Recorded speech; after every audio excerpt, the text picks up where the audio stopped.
Hi, my name's Desiree, and in this video we'll be discussing the steps of muscle contraction.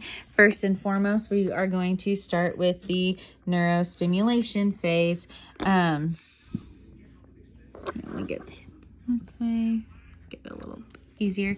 So in this neurostimulation phase, an impulse will travel down that motor neuron, and then in that motor neuron traveling down, we release calcium into the axon, and once we release calcium into that axon, it causes these vesicles that have acetylcholine in them to migrate towards the edge of that axon, releasing the acetylcholine into that synaptic cleft in that neuromuscular junction.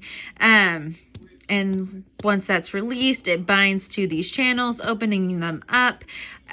Sodium then floods into the muscle fiber of the sarcolemma, and then some potassium will then leave. Once that happens, we're changing the charge of that muscle fiber in the sarcolemma. Changing that charge is called depolarization. Depolarization then forms that action potential, and then after that action potential is formed, acetylcholine then will either dissipate, or it's going to be or we're going to release cholinesterase to get that out of there, because you don't want that fiber constantly stimulated while we're trying to contract. Once we have that action potential, it travels down the T-tubules of that muscle fiber. So once that voltage travels down, it opens up these gates. So then once those gates are open of that terminal cisternae, it releases calcium, which then can leave through those gates.